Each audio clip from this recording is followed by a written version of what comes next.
I did not expect to learn anything about Inosuke's mother in the entire arc of Demon Slayer.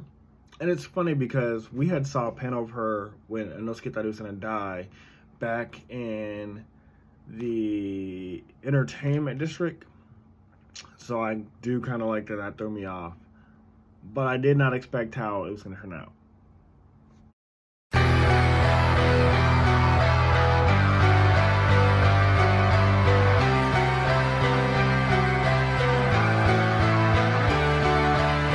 Hey guys, welcome back to Everything Anime Podcast. I'm your host Shinry, here with Everything Anime Podcast, talking about from anime, manga, video games, TV shows, and whatever relevant topic we're talking about. Today's video is on Demon Slayer. I think it's like chapter something to 167, I think. Let me check my notes. I think it's up to 163. So whatever, I'll figure out the title, the chapter title later. But anyways, yeah, this was pretty good. It's mostly about the fight between Kano, Inosuke, and Doma. I did not expect Inosuke to join this fight, but it makes sense, as well as getting some backstory on Inosuke's mother, which was very cool. Again, it felt very similar to something I wrote, but again, we're not reinventing the wheel here, and plus I wrote that book back in like 2008 or so. But anyways, let's get into it. So when the chapter opens up, Tanjiro and Gyo watch Asuka's body fade away, because their fight just ended and he's passed on. And they're kind of relieved because they collapse almost immediately. Like, I think Tanjiro at one point is like, oh, I can keep fighting. And then, or he's like, I gotta save Lady Tamiyo, but he collapses. And Gyo collapses right next to him. But Gyo kind of like, where Tanjiro falls on his face, Gyo like stabs his blade into the ground to keep himself up. Right. Very cool, very cool. I like that. So I don't know if Tanjiro's going to get up soon, because again, we have like hours left. And yes, in anime, usually Luffy eats some food right now. Ichigo gets some pep talk, or he gets revived by Zangetsu, or Goku eats a senzu bean. So I don't know. Demon Slayer hasn't introduced anything like that. So I don't know how Tanjiro's going to get back up and get back this fighting spirit. Maybe he's going to read the message from the crow, and the crow's going to that message is going to revive him or revitalize him or something. We'll have to see, because I don't know how Tanjiro's going to get back up. As the word spreads from the crow that Asuka has been defeated and Tanjiro and Gyo defeated him, everybody else is getting that information too. The first one we go to is Upbring 1, who ironically calls Asuka weak. We're going to learn something in a second, but Asuka is like, oh, what a weakling. I can't believe he fell to those demon slayers. And I was like, oh yeah, because he mentioned I thought you were going to defeat me. He's talking to himself, but he's saying it's the spirit of Asuka. He's like, I thought you were going to defeat me. I thought you were going to get stronger than me. So that's interesting, because he said the same thing to Zenitsu's brother, you're going to get stronger than me and kill me. So maybe he wants to die, but he wants to die against an opponent that's stronger than him, an opponent he can't defeat, which is something I've also written before. So that was very interesting. Then we flash over to Doma, who's in a fight with Kano currently, and he notes something just for a brief moment, it felt like Asuka was stronger than me. And I mean, I'm gonna explain more about that later as we go through the chapter, but that's just something to note. He felt like Asuka got stronger than him for a brief moment, but then he felt like he faded away, which we know he did die. He imploded himself. He defeated himself. So he pretends to cry, or we think he's sad and cry, but Kano's the one that calls him out. And we learned that, we also learned through Doma that Asuka refused to kill women. He wouldn't fight women, he wouldn't eat women, he wouldn't fight, kill, or eat any of those women. He would leave women alone. He only fought and killed men and ate men. And Doma's like, oh, you're missing out on such delicious nutrients. Women give birth to babies, so it makes us stronger and faster. And he kind of looked down on Upper Rank 3 for that. But also the reason why, I don't think that could be the reason why. One reason why Asuka was beginning Doma, because he could have a Sanji personality where Sanji doesn't kick women, but Zoro also won't cut a woman with his Zords. Afraid that's not gonna work. Because I'm not leaving here without the key to those handcuffs. I suppose tea time is over then.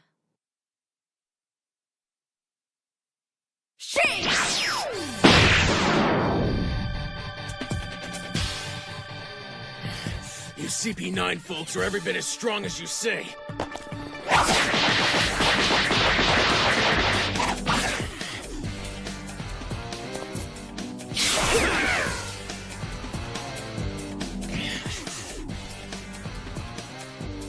Gotcha!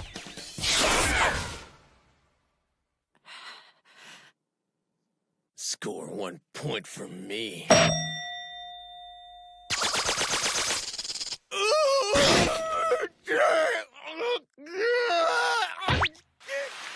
あなたみたいな悪党が名高い刀を持っているなんて許されません。名刀和道一文字回収します。やってみな。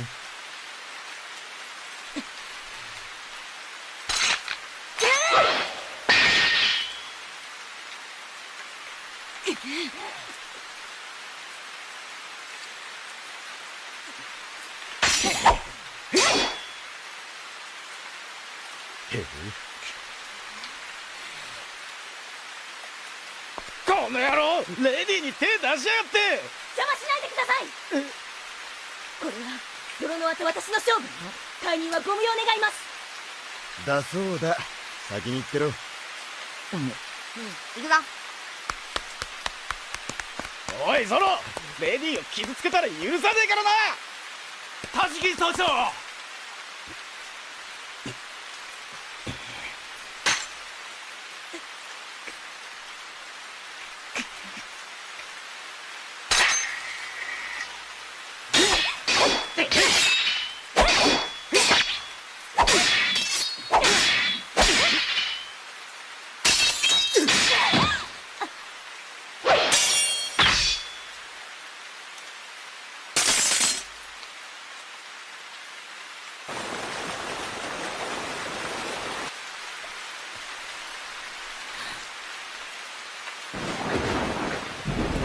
この刀は渡せねえんだよ。どうあってもな。田代総長が負けた。あの田代総長が。じゃあな、先を急ぐんだ。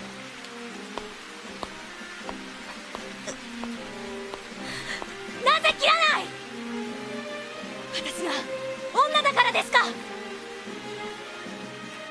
ゾロはいいね、男の子だから。女が男より腕力がないからって真剣勝負に手を抜かれるなんて屈辱です。いっそ男に生まれたかったなんて気持ち、あなたにはわからないでしょうけど、私は遊びで刀を持っているわけじゃない。てめえの存在が気に食わねえ。いいか、お前のその顔、昔死んだ俺の親友そっくりなんだ。しまいにはあいつと同じようなことばかり言いやがって、真似すんじゃねえよ、このパクリ女が。そんな、なんです子供みたいに失礼な。私は私のままに生きてるんです。あなたの友達がどんな人か知りませんけど、侵害は私の方です。そっちがパクリなんじゃないんですか。なんだとこら。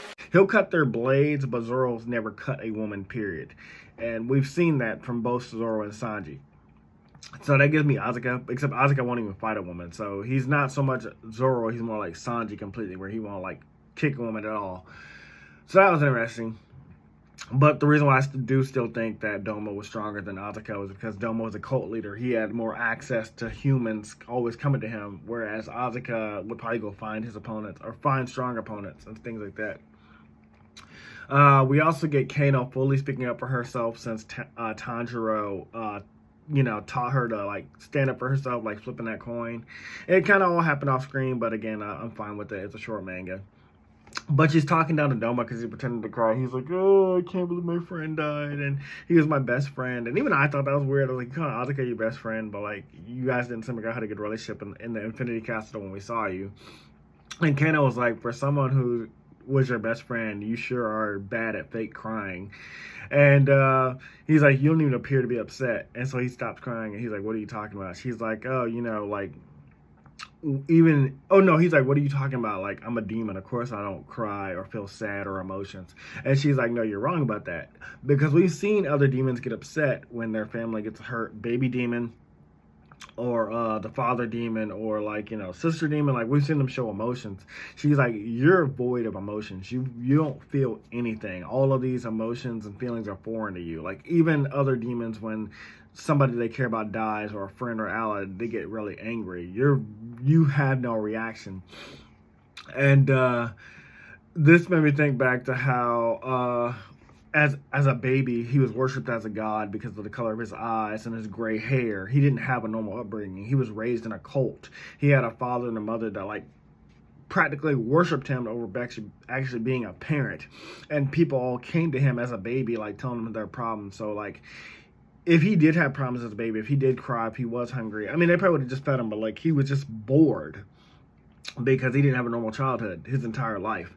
And he didn't have a normal upbringing, or like people showed him love and affection. They just came to him like, oh, you're the Lord and Savior, in the incarnation of a child, a baby, which he wasn't.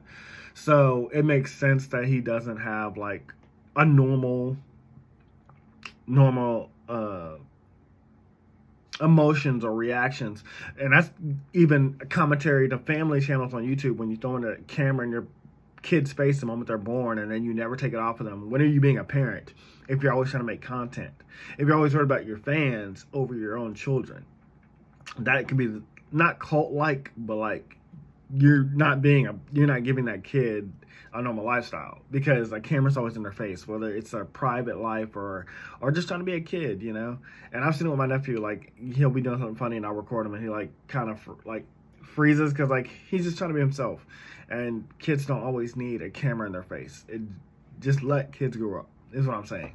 And so, yeah, commentary to family channels. Not that, like, this writer was talking to family channels, but, like, it's just something similar. Like, if a kid doesn't have a normal upbringing until he decides what he wants to do and be, they will lose certain parts of themselves.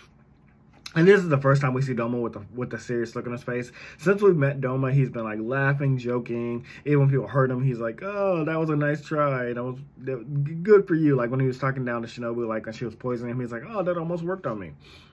He has a serious look on his face. He's like, "I never met a more ugly girl in my life. Why do you talk so ugly?"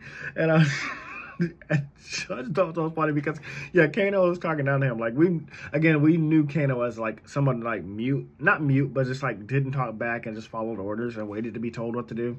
And now you see like she has this like personality, but it's also because she's angry. Like her sister Shinobu just died, and this is also a demon, so she's not gonna be friendly to him in the first place. So I didn't mind her talking down to him, but I did think it was pretty funny. So he goes into like, because she continues to insult him, he goes into like cut off her head like one slice, but she dodges it narrowly. And this is where we get some interesting dialogue from Doma. He says that she might possibly be stronger than Shinobu. I did not see that coming at all. If that's true, based off what happens, I can't really tell, but I know she definitely has like, well, she has a certain ability that possibly makes this happen. So, plus she was one of the 5 survivors of the Demon Slayer entrance exam, which isn't really too big of a deal because everybody that's a Demon Slayer survived the Demon Slayer entrance exams. But she also uses flower breathing, which is what Shinobu's sister Kane, all their names are kind of similar, but I want to say it's Kane. That's what her sister used. So I wasn't expecting that. Maybe I had missed it. Maybe she had used it earlier. But I think this is the first time we saw her fight, and I don't think she's DLC in the Demon Slayer Hinakami Chronicles game yet. But if she is, I totally missed it. But I thought that was cool. She puts up a pretty good fight against him because we learned that she has incredible eyesight. Like she can, by watching his most subtle of movements, she can predict what he's going to do next. And so he's like, oh, she has really good eyes. So I just have to cut out those eyes, and I can finish her off. And so he goes to cut out her eyes, but like she keeps staying at a distance, like dodging him. And I was even thinking like, okay, you're not going to win this fight by dodging the entire time. Like, so you have to get in close. And he even knows that. He calls it out. I was like, you have to get closer to me to cut off my head. So if you're going to do that, you got to like get closer. So he's trying to psych her out to like trick her into like coming in close while also like being able to cut out her eyes at the same time. So somehow he steals her sword. I'm not sure how he did this. I guess when he was up close. But at one point, like he like takes the sword out of her hands without her even realizing it. And he stabs her in the ground. He's like, you want the sword? Come get it. and he's like guarding it. So I was like, okay, yeah, now you gotta go in there, and you don't have a weapon. So I was like, oh, and I'm forgetting to mention, he has like 2 kind of blood demon arts. Like, one is ice powers that, like, if you inhale this ice or like this mist, it freezes you in place. And he uses that. He uses his fans to like blow the wind, ice wind, and stuff like that. And I think that was it. Like, there might have been more to it, but I know he's like an ice type demon. Now, what I didn't expect at all, and this is where it happens, Inosuke just jumps into the fight. And I thought this was hilarious because, like, Inosuke, his entrances are always great. It always makes me laugh. And when Inosuke lands, he sees Kano, that she's, like, all beaten up. And he's like, hey, Kano, you have to be careful. You can't let yourself get beat up too much, or your sister will get mad that you got injured. And she doesn't say a word back to him. And Inosuke, like, immediately understands, like, Shinobu died. He's like, is Shinobu dead? And she still doesn't say anything, but he already understands. And it really hits because they apparently had this off-screen relationship where they both made a pinky promise to each other, like they'd protect each other, or like he wouldn't get hurt. It was a very cute scene, but cute panel, but I wish I had saw this in the anime or manga, just something where like him and Shinobu interacted. But again, these are those off-screen relationships that I wish were more fleshed out. Also, I wanted to randomly mention this, but the way he uses his ice powers is kind of like Senbon Zakura Kageyoshi. 貴様ごときが私の挽回を受けて死ぬなど1000年早い。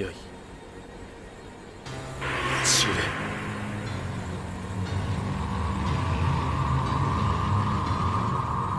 千本桜。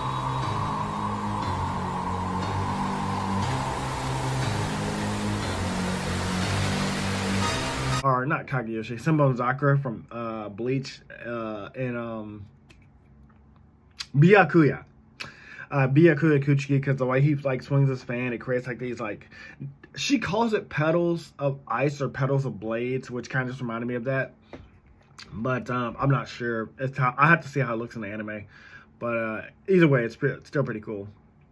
But the moment Inosuke knows that like Shinobu died, it immediately pisses him off, and he's like ready to go up a rank 2. And like his facial expressions, I loved it. I love Inosuke, and it really just shows his character growth because we've seen how he's progressed, like from like being this nonchalant character that didn't care about everybody else to like caring about people. So like the old lady that wished him well, to caring about Tanjiro, to caring about Shinobu. Apparently, just really great. I love it.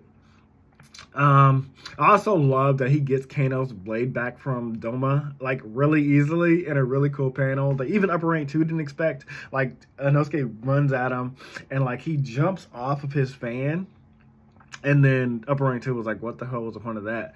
And then you find out like Inosuke is like, here you go, here's your sword, and Upper Rank 2 is like, when the fuck did he get that sword? Very funny. I'm gonna make sure we show that panel. Also, even more cool, Inosuke can like well, we already knew he could dislocate all the joints in his body, but he dislocates the joints in his arm to like stretch his hand now, kind of like Gum Gum Rocket or like Gum Gum Pistol. He uses that to cut Upper Rank 2's eyes from a distance. Like they're standing a pretty far distance apart, and then Inosuke swings his blade, and Doma's like, that blade will never reach me. He's too far away. And then the next panel, Doma's eyes are cut, and he's like, what the fuck just happened? And I love seeing that. So then we learn, and this is the crazy part, Upper Rank 2 isn't just related to Shinobu and her sister Kane. He also knows Inosuke too. And this is where I was like, okay, where's this random backstory coming from? Because it's like, how is he connected to Inosuke at all? And then I thought back to, oh, wait, Inosuke had a mother. That one panel where, like, he's like, sees a woman over him, and he's like, who is that woman? But we never get an answer to that. And I thought that was crazy because I had never once thought back to that woman. It completely avoided my mind that I didn't, Inosuke, I mean, everybody has a mother. But it had completely avoided from my mind that Inosuke's mother would ever come back into the story. So Doma's trying to remember, so he stabs his finger into his skull, and instead of pulling it out like Dumbledore, like into that memory pool, you must be anxious enough as it is, knowing what lies ahead.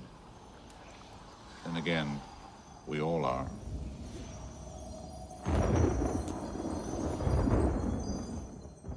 he like just stabs his finger into his head. He's like, oh, where's that memory? Oh, there it is. And he can access it. That was pretty cool. And he says it was about 15 years ago when he met Inosuke. So Inosuke could be 16, maybe 17, because we don't know the exact age Inosuke was born or that this happened. But some time ago, 15 years ago, and we learned that Doma was a demon at this time. Yes, that's right. Doma was a demon. And he was still in charge of like the Paradise Faith cult. His mother came into his cult. She was bruised. She was beaten. Like her husband had been hitting her, like basically all her life. And she was carrying her baby, Inosuke, and she's like, hey, we just need shelter. She tried going to the stepmother, but the stepmother didn't care. She was just like, oh, you probably deserve it. Just a really evil family. And we learned in this flashback that he said, we knew that Inosuke said he had a family before, but he was talking about a family of boars, because later in this chapter, he's like, I don't have a mother. I don't know what you're talking about. I was raised by boars. I had a family of boars. Because Inosuke said at one point, like, he had siblings, and he had a mother and a father or something like that. He basically said he had a family. He said that to Tanjiro and Zenitsu, but we never saw what that family was. He just mentioned it. And of course, boars have a lot of children, so that made sense now. But it's kind of dark. But the fact that he wears a boar's hide, it gave me like Kuban and Marowak, like, like how they wear the skull of their mother. I was wondering, like, did Inosuke's boar mother die as well, and that's why he wears that boar head, or did he wear a boar head to like kind of feel like he fits in more with the family? Just something cute and dark, I thought. We learned that Doma didn't want to eat his mother, but he had to. And even more so, that she would sing to Inosuke, not lullabies, but like pinky promises. And she would say something like, I pinky promise to always protect you. She'd sing it as a song, but like she'd promise him things. And so this is again something like if Shinobu did pinky promise him at some point and it was going to be like this huge thing, I wish we had saw it more on screen, because that would have been a great full circle. It would have been a great expansion on the character and things like that. We also learned that his mother's name was Kotaha. Again, this is not in the anime yet, so I don't know how they can pronounce it, but this is, I'm assuming it's said.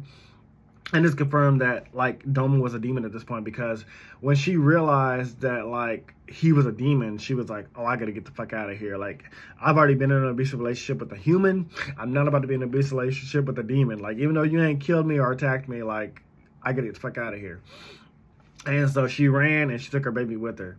Now, Doma was going to try to explain to her, but like in his own sick and twisted way, like, oh, I'm saving people, I'm not killing people. Because while she was there, she saw people from the cult come in and they would disappear. Or that she probably even saw him eat people. And he knew she wouldn't listen because she already took off with her baby and ran. So he was like, okay, well, now I got to kill you because you're going to go back and tell people. And to sacrifice her own life to save her baby, she kind of dropped Inosuke off a cliff into like the water. And I was thinking, like, she did this so obviously he wouldn't get killed by the demon, but she was hoping like Inosuke would be saved somehow, like maybe he'd grow up in the forest and stuff like that. But I was like, you just dropped him off a cliff into the water. He's a baby. Like, the chances that he would survive are very slim. Like, yes, if he gets eaten by Doma, he's definitely dead. But I was like, that's not also helping. But I know she had a good heart. But even Doma thought the same thing. He was like, oh, the baby's going to die in the water anyway, so I ain't worried about it. So, again, yeah, I had the same thought. But, this is anime, so of course the baby survived, and it probably got found by boars. And, now so they probably raised him. And again, that's why Inosuke thinks he's a boar or whatever. But I'm saying the hide, though, I wanted, like, his mother died. It's a Cubone Marowak thing where he wears the skull of his mother. Either way, now we have two demon slayers with motivations to want to kill Doma. Kano, because he killed Shinobu, he also killed her sister Kane. And then there is some random line about like Shinobu, Kano not being related to Shinobu, but the ending kind of confuses that, so I'm ignoring that. Or they could all have been adopted, I don't know. And I think Shinobu did say something like that. And then you have Inosuke over here, whose mother was directly killed by Doma, and he only lived because of her, but he would have been killed by Doma if he had got his hands on him. And so, again, we get hypocrisy from Doma saying that heaven and hell don't exist, which makes no sense to me. Again, you are a demon. Demons cannot exist if hell does not exist. Like, what are you talking about, Doma? And again, it's because he ran a cult for 20 years, or like hundreds of years. Well, 120 years. I know the exact date. He ran a cult for 120 years, so he doesn't believe heaven or hell exists. He's like, nothing ever happened. Like, I never faced any punishment for leading this cult, or I never saw God or anything like that. And so Doma created like 5 ice shadow clones because he mentioned something about running out of time. I think it's because we know that Tamio is trying to turn Muzan human, and so and he's also wrapped in this cocoon, so maybe he had to like get back to him. And he tries to like leave the room, and he's like, I'm gonna leave Kano and Inosuke to fight these things. And I was like, oh, let's not do some like random boring shadow clone fight thing. But again, knowing that there's only like 20, 25 maybe chapters left of this, I was like, it can't be that long of them fighting these clones. But before he even leaves the room, something takes effect. It would seem that even in death, Shinobu is still in this fight. And I thought this was really cool because I did not expect Shinobu to come back at all. Come back into play. She left him with one last parting gift. Can you guess what it is? So we get a flashback. It's a little bit of a twist. Shinobu always intended to get eaten by upper rank 2. She planned this with Kano. And Kano was protesting this, but again, Shinobu just like the master was just like basically like, look, we out of time. This is the end game. We ain't got time to worry about like losing this battle. We have to win regardless. Whatever we have to do to win, that's what we're going to do. If I have to die to defeat upper rank 2 and save everybody, or just even take him down, take down the demon that killed my sister, I'm going to do that. And so I love that. That was pretty cool. We also learned through her that like one upper rank demon is the level of 3 Hashira. That's kind of confusing because when Goku almost took down upper rank 3, Tanjiro took down upper rank. Tanjiro and Gyo took down upper rank 6, but Tanjiro almost took down upper rank 3 by himself. So I'm like, upper rank 6 by himself. So I'm like, are you trying to tell me that like all the Hashira are level of 3 Hashira? Because I don't know. That line didn't make sense to me. Anyway, she already knew Doma had an obsession with eating women. Again, we know this because he said something earlier about like, oh, women make you stronger. They're more nutritious because they give birth to babies and things like that. So I thought that was like interesting. Like, she knew he would eat her. She's like, I'm a strong woman. I'm a Hashira. I'm definitely going to be something that he wants on his palate. And so she put a highly toxic poison inside of her body, flowing through her veins for a year. And she knew if she ingested this would definitely weaken him because it's 70 times the lethal poison that is 70 times the lethal like poison that would kill a normal human. It's 70 times that.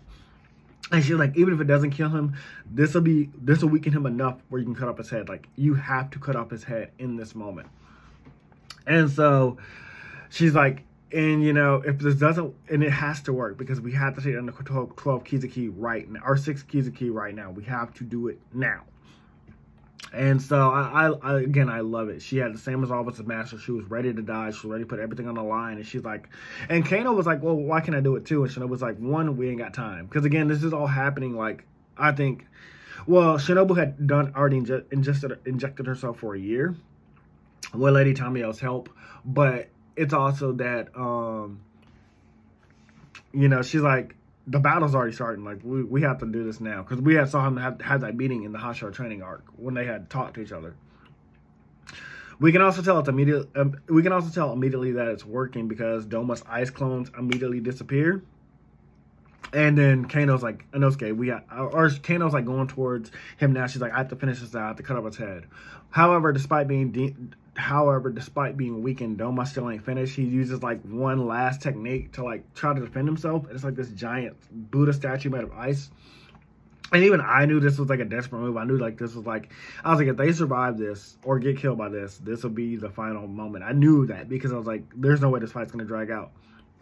Or they would all 3 die together, I assumed. But well, not assume they would all 3 die together, but I knew like somebody was going to die at this point. But Kano knows that this is a desperate move, and this is when she reveals she has her own secret technique, a final technique that Shinobu warned would make her go blind.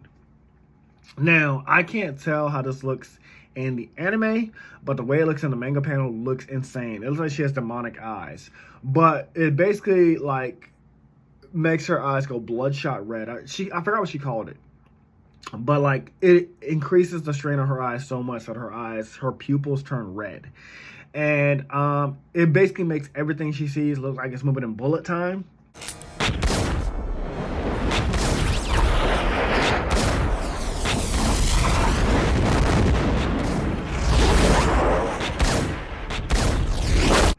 Because everything around her moving slowly, so she can see everything that's happening before it happens. And I think that was it. Yeah, those were the two things about it. It was bullet time, and that the pressure so intense that it makes her eyes red. But she can see through like his technique, and she knows like this is just a desperate move. Like this move is incredibly weak. It's just made to look intimidating. She manages to reach Doma's neck, but the ice statue like breathes ice on her to slow her down. So she's like, fuck, I can't cut through his neck. This bastard's gonna get away. He's gonna heal in time.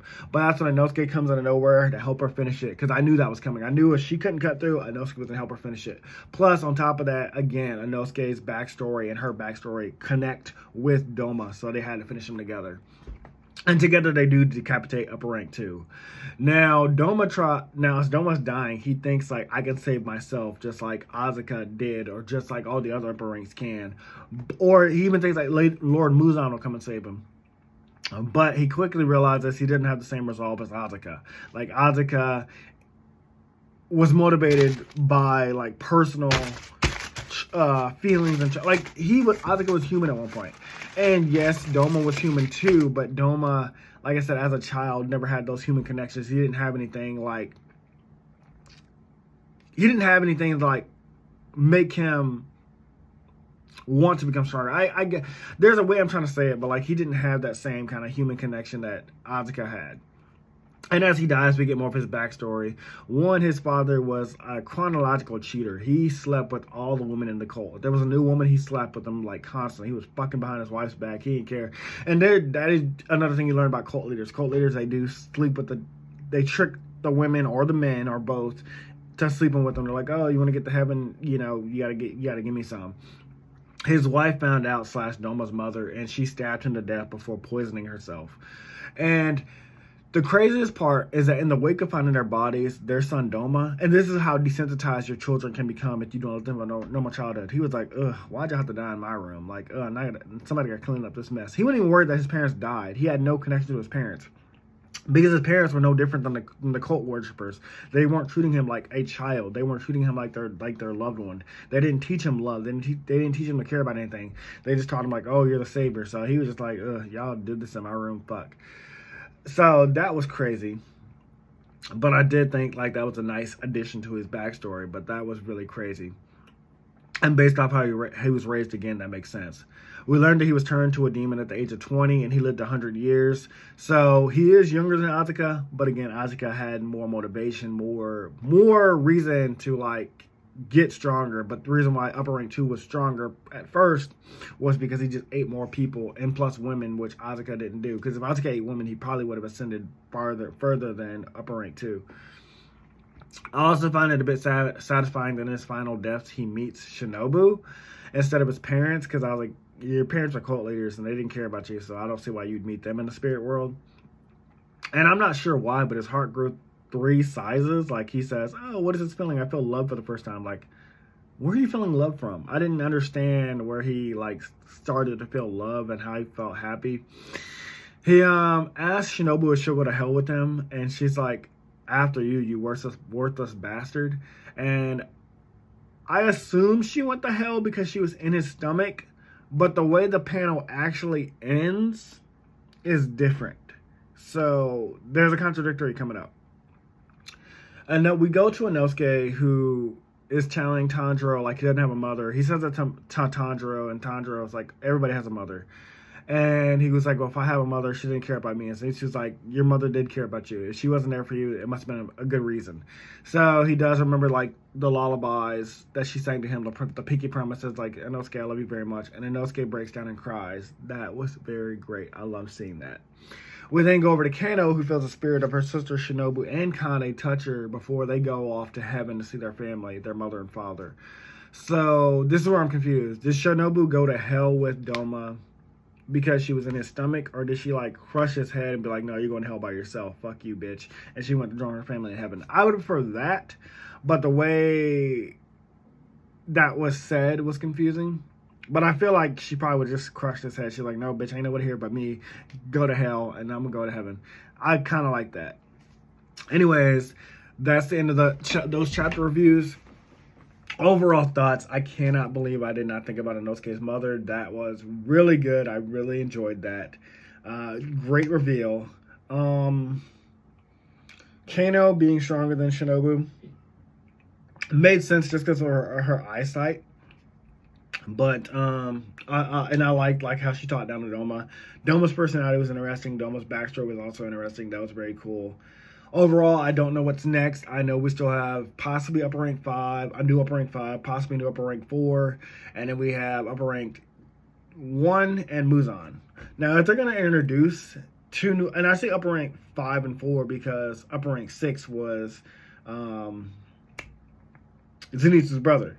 So, I don't know if we're going to see 2 new upper ranks, but it could still happen. But we still have Upper Rank 1 to deal with, and Tanjiro's currently down, Gyo's currently down. We still have the Wind Hashira out there, the Snake Hashira out there, the Love Hashira out there, the Stone Hashira out there. So something could still happen, so we'll just have to see. Anyways, guys, that's all for this video. I'm not going to drag it out too much, but since we're very close to the end of Demon Slayer, I'll probably give my full review at the very end. So anyways, see you guys in the next video. Talk to you later. Bye. Hey guys, this video was sponsored by me, the author of the Shinry series, the Chronicles of Wayne, and Monsterverse. So I figured I'd do this outro a little bit different by showing you guys what you guys will be checking out. So, the Shinry series starts with Book 1, Shobu Samurai Project Aryoku. 10 years after the death of his parents, Shobu Samurai returns home seeking vengeance, but instead faces the choice to save his home from shadow creatures, blood beasts, and an organization once thought dead. Shinry's Shobu Samurai starts at $9.99. And if you love anime, manga, Naruto, One Piece, Bleach, Yu Yu Hakusho, Fairy Tail, Shaman King, Rave Master, Zatch Bell, anything like that, the Shinry series is definitely the series for you. You'll definitely want to check it out. The Sword of Light is probably the thickest one so far. And then these books are 2. This is Enter the Dread Zone Tournament. And the series original ending, Arado, the Legendary Conjuring Master. So, and I'll just show you guys some of the covers. Really proud of all of these. But I hope you guys check it out. If you don't like that, I also have the current published books for the Chronicles of Wayne, Love Be Damned, Cotton Candy, Full Moons, Fabled Lovers, A Cursed Virgin's Bite. If You Go Where Monsters Dance, Red Will Rain Over Your House. Love Be Damned. Now, the Chronicles of Wayne is about a geeky guy, or a nerdy guy in high school. His senior year, he has a crush on the hottest guy in school, because of course he does. He's only got one best friend, and her name is Barb. Well, the hottest guy in school turns out to be a werewolf. And to make the story more interesting, he bites Wayne and turns Wayne into the first ever wolfman in the last 10 years. And because of that, it was also a sacred law that wolfmen should never be created.